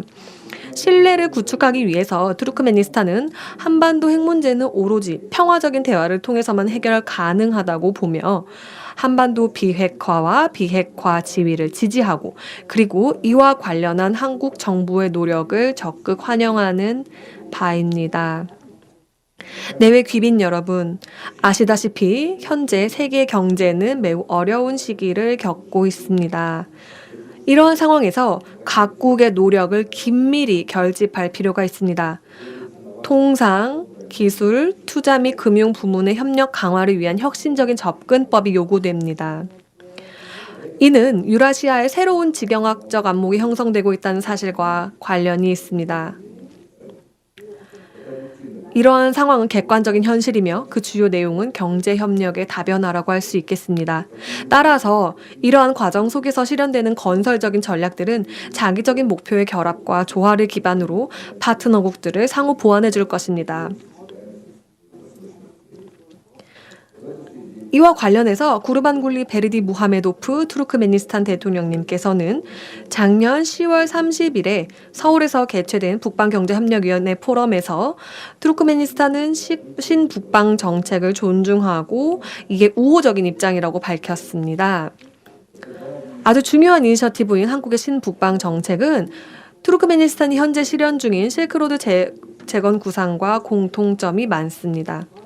이 구상은 평화를 사랑하는 투르크메니스탄의 대내외 정책에도 완전히 부합합니다. 뿐만 아니라 올해 투르크메니스탄은 독립 30주년을 맞이하는데요. 이 기간 동안 투르크메니스탄은 안정적으로 성장해 올 수 있었을 뿐만 아니라 평화와 안정을 보장하는 문제, 그리고 국가 간, 민족 간 우호와 협력 관계 증진하는 문제에 적극적으로 입장을 표명해 왔습니다. 존경하는 내외 귀빈 여러분, 성공적인 포럼이 되기를 기원합니다. 경청해 주셔서 감사합니다. 네. 무랏 맘멧 알리예프 주한 투르크메니스탄 대사님의 축사였습니다. 감사드립니다. 이어서 조키르 사이도프 주한 우즈베키스탄 공관 차성님의 축사가 이어지겠습니다. 여러분 큰 박수 부탁드립니다.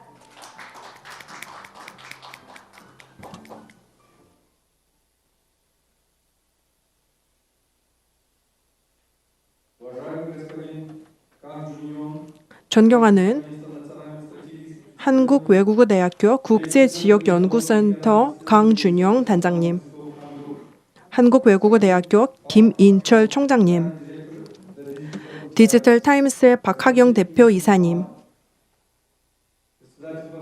동아시아재단 김성환 이사장님,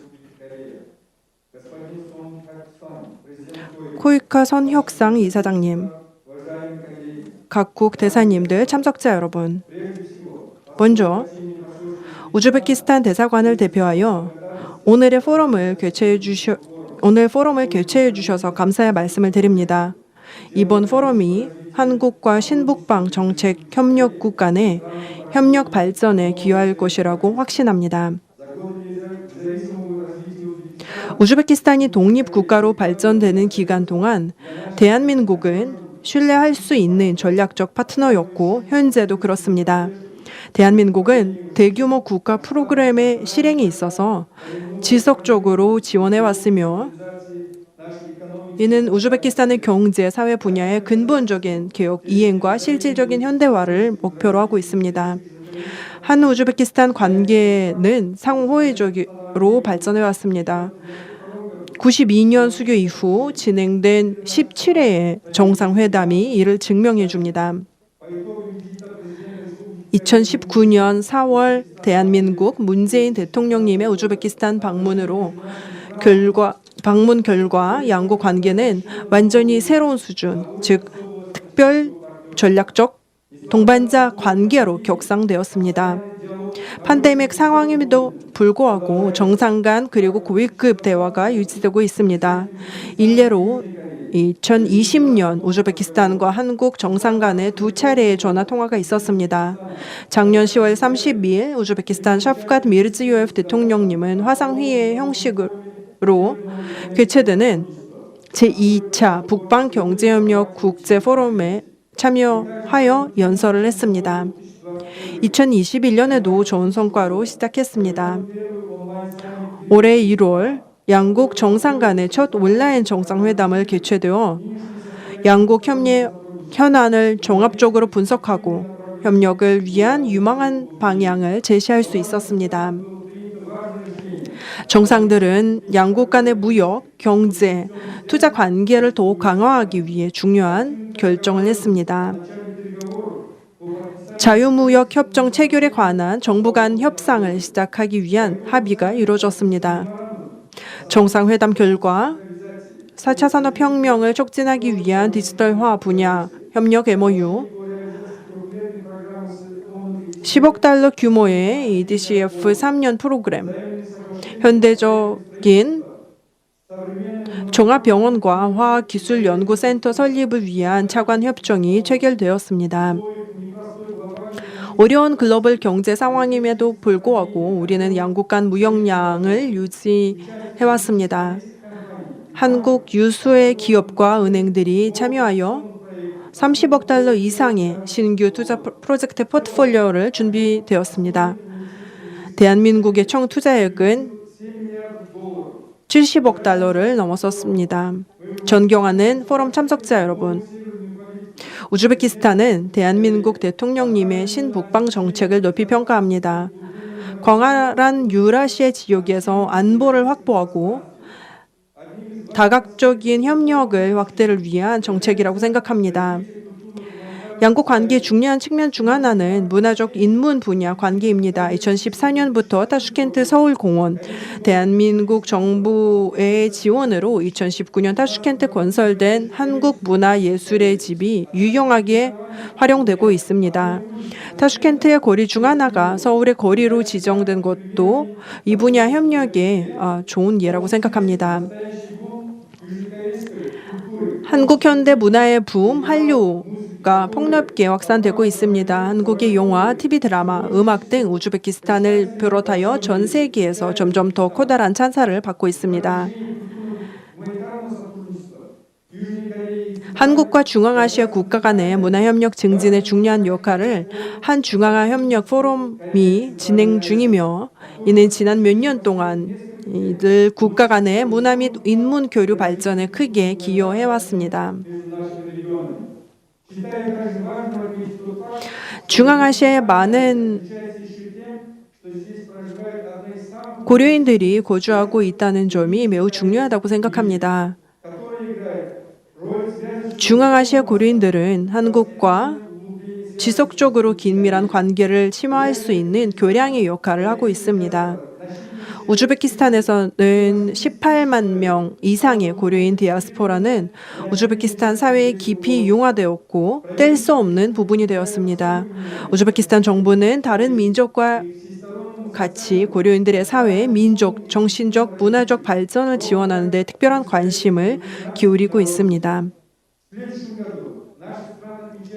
내년 우리 양국은 수교 30주년을 맞이합니다. 한 우즈베키스탄 관계는 깊은 역사적 뿌리를 가지고 있으며 오늘날 모든 분야에서 성숙하고 포괄적인 으로 성장해왔습니다. 이와 관련하여 우즈베키스탄은 다른 중앙아시아 국가들과 마찬가지로 양국 국민의 이익을 위해 대한민국과 다각적인 관계를 발전시키는 데 힘쓰고 있습니다. 존경하는 참석자 여러분, 마지막으로 오늘 행사를 개최해 주셔서 다시 한번 감사의 말씀을 드리고 포럼 기간 동안 도출된 내용과 조언이 우리 국가들 간의 상호 호혜적이고 장기적인 협력을 더욱 발전시키고 확장시키는데 실질적인 도움이 될 것이라고 확신합니다. 오늘 포럼이 모든 참석자들에게 성과 있는 회의가 되기를 바랍니다. 감사합니다. 조키르 사이도프 주한 우즈베키스탄 공관 차성님의 축사였습니다. 감사드립니다.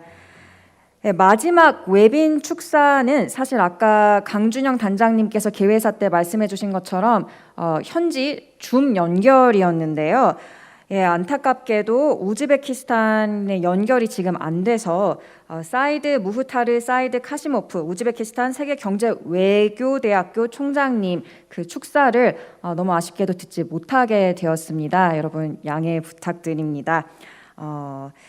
이제 다음으로 이제 내빈 축사 있기 전에 그래도 오늘 이제 코로나19에도 불구하고 포럼에 관심 가져주시고 이 자리에 함께해 주신 우리 주한 대사님들 다시 한번 박수로 감사드리겠습니다.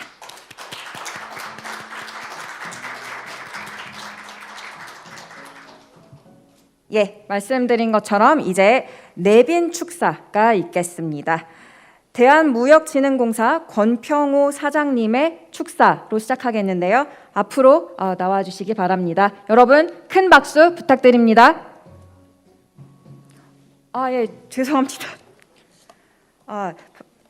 네, 죄송합니다. 권평호 코트라 사장님 또한 금일 참석이 어려우셔서 영상으로 보내주셨습니다. 제 착오가 있었는데요. 네, 영상 함께 보시도록 하겠습니다. 박수 부탁드립니다.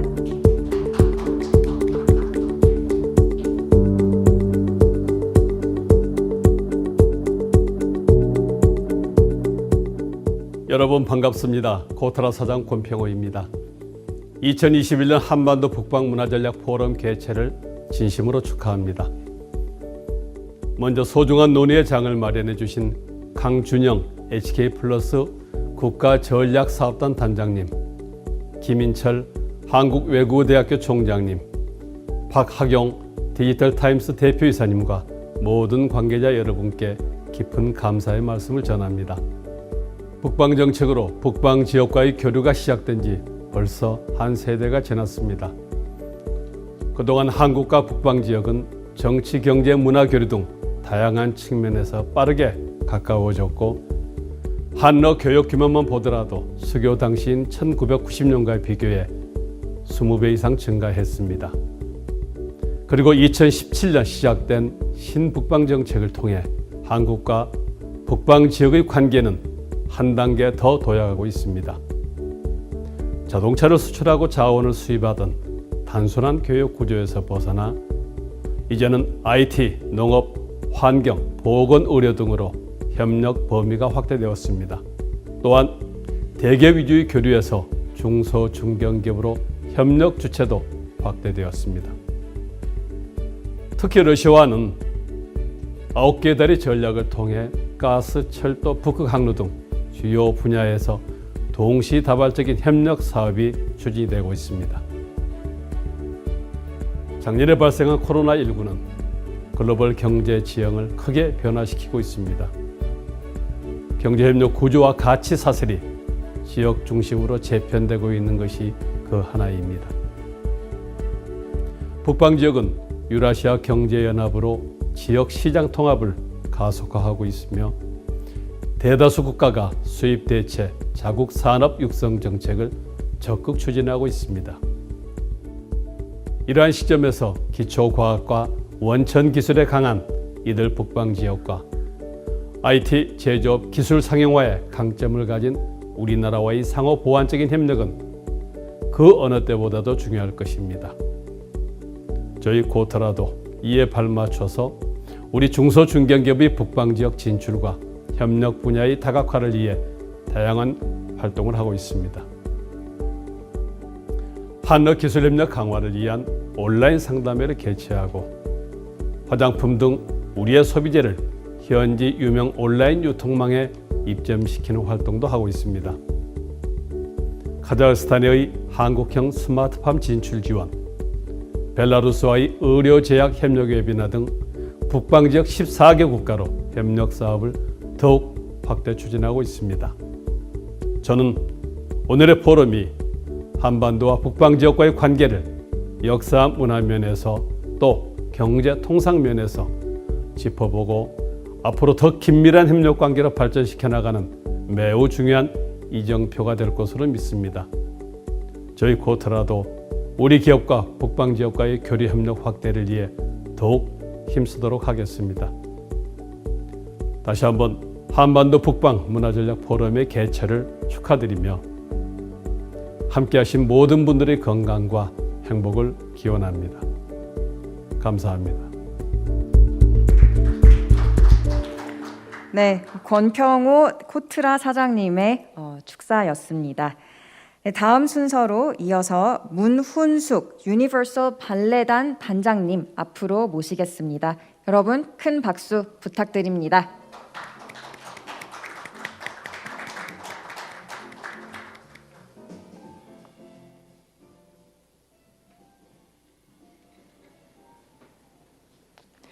네, 존경하는 귀빈 여러분 안녕하세요. 반갑습니다. 방금 소개받은 유니버설 발레단 단장 문은숙입니다.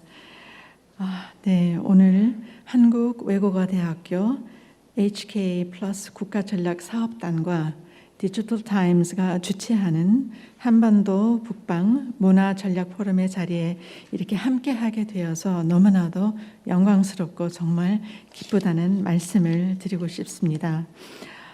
냉전 시기였던 1989년 저는 키르 발레, 지금의 마리인스키 발레단이죠. 그때 키르 발레단과 동양인 최초로 공연을 하게 되는 큰 기쁨과 영광을 받게 되었습니다. 2012년에는 유니버설 발레단과 함께 모스크바 스타니슬라스키 극장에서 그리고 2017년에는 카자흐스탄 아스타나 오페라 극장에서 초청이 되어 공연을 하게 되었습니다. 저희 유니버설 발레단은 92년도부터 마린스키 발레단과의 지속적인 교류를 통해서 한국 발레는 정말 비약적인 그런 발전을 하게 되었고, 이러한 문화 교류를 통해서 저희는 가족처럼 더없이 가까워졌습니다. 현재 저희 발레단에는 러시아, 몽골, 우즈베키스탄 단원들이 함께 하고 있습니다. 네, 아쉽게도 제가 러시아로 가면서 러시아어는 배우지는 못했지만 제가 가장 좋아하는 러시아 단어가 soul 또는 spirit의 뜻을 가진 두샤입니다. 문화예술이 바로 이 두샤를 하나로 만드는 힘이 있기에 오늘 제가 예술가들을 대표해서 이 자리에 함께 하게 된 것 같습니다. 저는 오늘 새롭게 출발하는 한반도 북방 문화 전략 포럼의 목표를 표현한 두 가지 아젠다가 마음에 깊이 와 닿습니다. 문화에 기반을 둔 한반도 통일 전략의 모색과 문화를 통한 초국가적 소통과 협력 모색, 이 두 아젠다는 사회과학적 언어가 분명한데 단번에 저의 마음을 사로잡는 서정성도 담겨 있음을 느꼈습니다. 그리고 이 목표를 실현할 방안으로 학자뿐만 아니라 외교관, 문화계 인사, 통상 관계자 등 다양한 분야의 사람들을 모아서 함께 탐구하고 그 결과를 담아내겠다는 소통을 강조하고 있기 때문입니다. 이처럼 의미 있는 연구 아젠다와 플랫폼을 구상하고 자리를 마련한 한국외국어대학교 HK 플러스 국가전략사업단과 디지털 타임스에 진심으로 축하와 감사의 인사를 드립니다. 네, 저는 발레 예술을 통해 세상과 소통하는 사람입니다. 제가 단장을 맡고 있는 유니버설 발레단은 천상의 예술로 세상을 아름답게 한다는 비전을 갖고 있습니다. 이것은 발레 예술을 통해 세상을 더욱 이롭게 하고 사람들을 힐링을 도와 모든 인류가 더불어 살아가는 아름다운 세상이 되도록 하자는 유니버설 발레단의 방향성이며 그간의 발전을 이룩해온 원동력이기도 합니다. 많은 사람들이 발레 예술을 아직도 한국에서는 생경하고 어렵다고 합니다. 그래서 저는 오래전 국내 최초로 공연전 해설, 자막 있는 발레 등 다양하고 실천 가능한 소통의 방식을 만들어서 관객과 함께 공감하고 아름다움을 공유하고자 노력을 해왔습니다.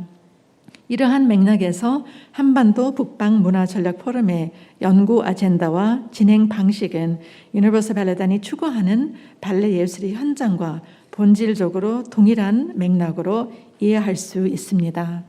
따라서 저는 앞으로도 기회가 닿는 대로 본 포럼과 함께 하도록 하겠습니다. 21세기는 태평양 문명권 시대입니다. 권력과 투쟁의 시대였던 대서양 문명권과는 달리 태평양 문화권 시대는 사랑과 평화, 문화의 시대가 되어야 합니다. 문화를 매개체로 활용하여 소통과 협력 방안을 창출하고 이를 통해서 한반도 통일의 시대를 개면하고 더 나아가 세계를 평화롭게 만들어 가자는 한반도 북방 문화 전략 포럼의 발전과 건승을 기원합니다. 많은 문화예술인들의 한반도 통일과 평화 세계 실현을 향한 염원의 마음을 가득 모아 다시 한번 축하를 드립니다. 감사합니다. 네, 문훈숙 유니버설 단장님의 축사였습니다. 감사드립니다. 네, 이어서 박진 국회의원님의 축사가 있겠는데요. 제 의원님 바쁘신 일정 때문에 부득이하게 영상으로 축사를 보내주셨는데요. 네, 영상 함께 보시도록 하겠습니다. 박수 부탁드립니다.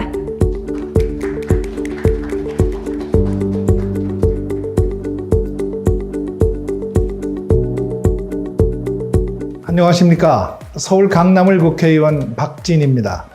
한국외국어대학교 HK+ 국가전략사업단과 디지털타임즈가 공동으로 주최하는 한반도 북방문화전략포럼 개최를 축하드립니다.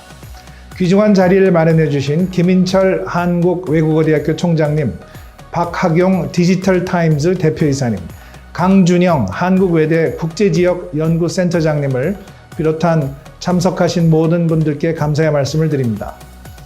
대한민국과 러시아, 중앙아시아, 유라시아는 뗄래야 뗄 수 없는 관계입니다.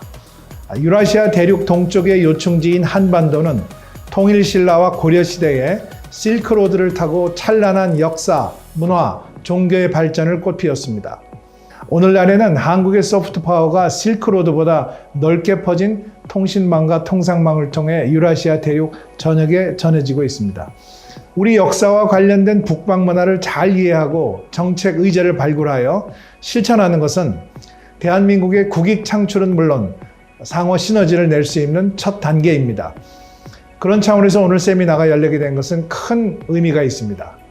여러분도 잘 아시다시피 일제의 치하를 피해서 한반도 북쪽에 거주하던 우리 선조들은 1937년 당시 스탈린의 명령으로 연해주로부터 강제 이주를 당했던 아픈 역사가 있습니다.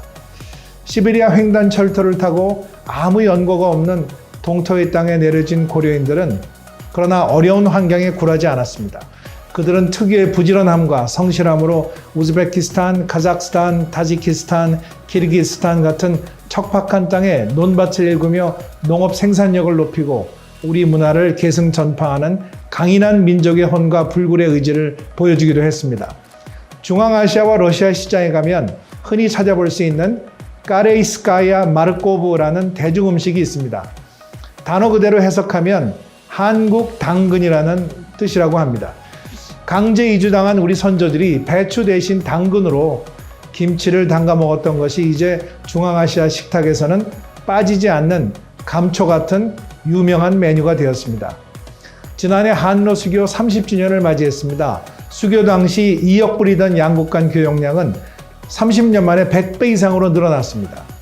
인적 교류도 역대 최대인 80만 명을 기록했습니다. 한국은 또한 러시아의 10대 교역 대상국 중 한 국가로 코로나19 팬데믹 극복에도 공동 대응하고 있습니다. 러시아가 개발한 코로나19 백신을 한국에서 위탁 생산하며 글로벌 질병위기 종식을 위해 박차를 가하고 있는 것은 대단히 고무적입니다. 아울러 우즈베키스탄, 카자흐스탄, 키르기즈스탄 출신 중앙아시아의 많은 젊은 청년들이 한국에 들어와서 열심히 일하고 소득을 창출하며 기술을 습득하여 양국의 산업 발전에 기여하고 있습니다. 앞으로도 한반도와 유라시아 대륙의 평화와 번영을 위한 교류와 협력이 지속되길 희망합니다. 아무쪼록 오늘 세미나를 통해 앞으로 다가올 통일 시대를 대비해 한반도와 북방 문화의 융합을 위한 전략을 수립하는 지혜장이 되길 바랍니다. 감사합니다. 네, 박진 의원님의 축사였습니다. 네, 마지막으로 정상기 건국대학교 석좌 교수님의 축사가 있겠습니다. 여러분 큰 박수 부탁드립니다.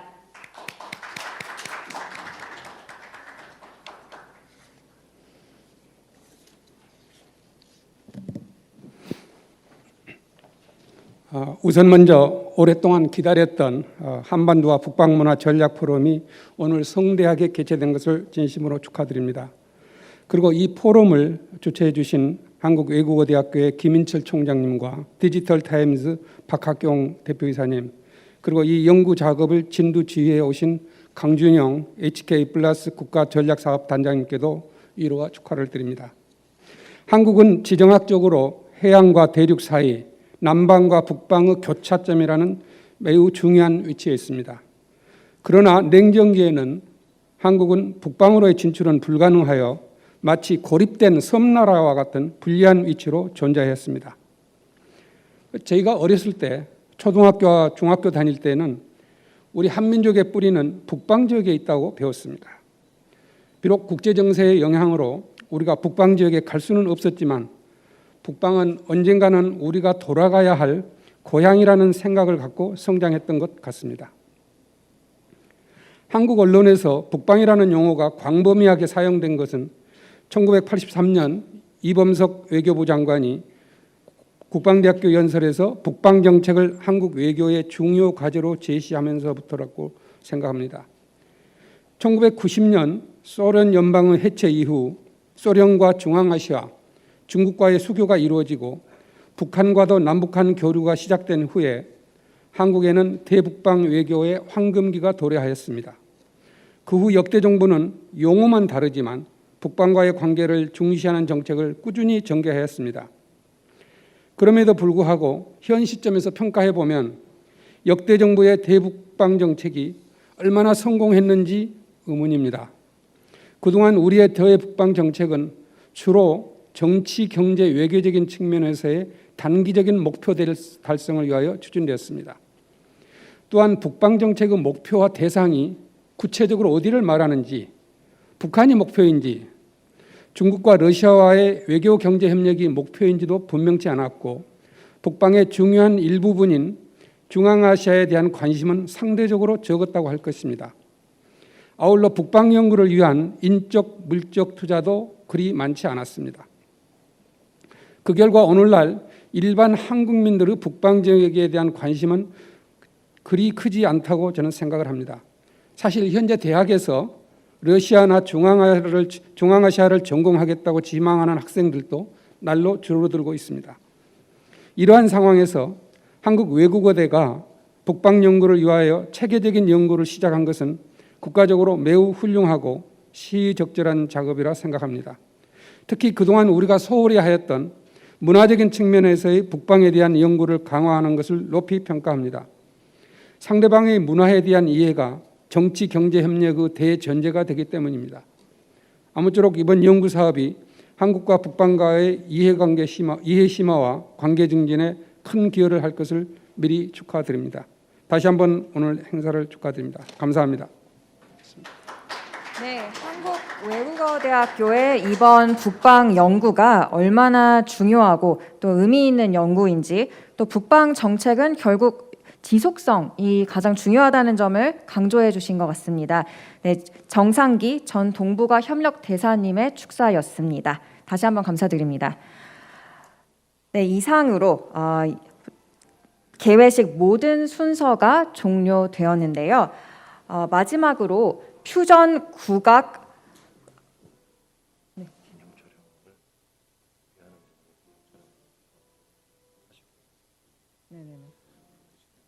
그다음에 알겠습니다. 네네네. 한 가지 추가 사항이 생겼어요. 네, 항상 포럼에 가면 하는 거죠. 예, 바로 기념 촬영입니다. 또 이렇게 내외기빈 여러분 한 자리에 모이기 사실 어려운 자리인데 네, 앞으로 모시겠는데요. 여기 꽃 사이인가요? 네, 여기 앞으로. 네, 여기 앞으로 이제 나와주시면 되겠습니다. 함께 기념 촬영을 지금 진행을 하고요. 지금 시간이 11시 40분이거든요. 이제 기념 촬영 후에 공연이 있을 거예요. 이제 이 공연은 퓨전 국악 앙상블 수의 축하 공연인데요. 이 공연을 보신 뒤에 오찬 시간을 갖도록 하겠습니다. 네, 앞으로 나와 주시기 바랍니다.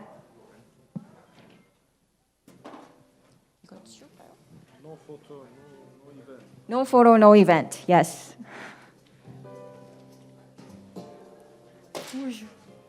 제가 치울게요. 정리해드릴게요.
앉아주시면 공연 준비하고 바로 공연 보시겠다고 말씀해 주십시오.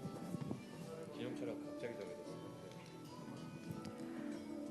네, 기념 촬영이 갑자기 정해져서 이렇게 나오시게 된 점 좀 양해 부탁드리고요. 네, 이번 제1회죠. 한반도 북방 문화 전략 포럼이 정말 북방에 대한 연구를 강화하여 한반도 북방 지역 국민들과의 이해 증진으로 이어지기를 기대합니다. 이상으로 모든 개회식 순서가 종료되었고요. 퓨전 국악 앙상블 수의 축하 공연이 있겠습니다.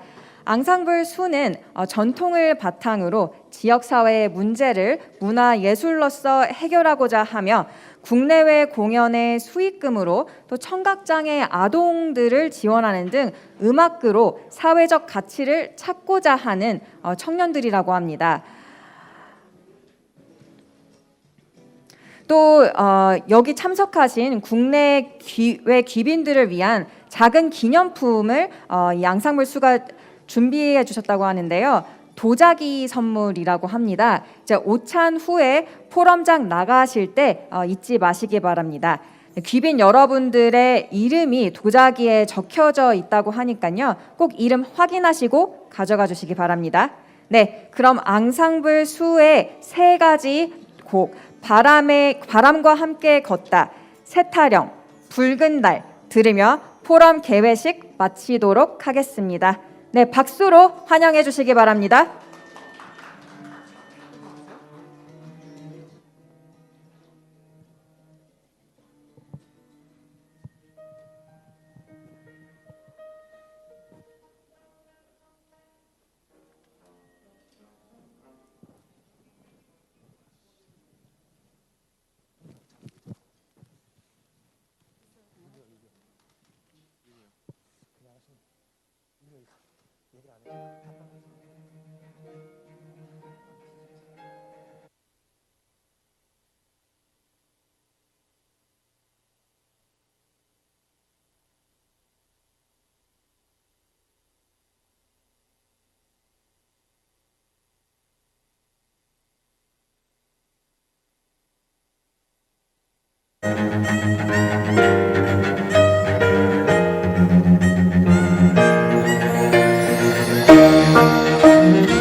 니다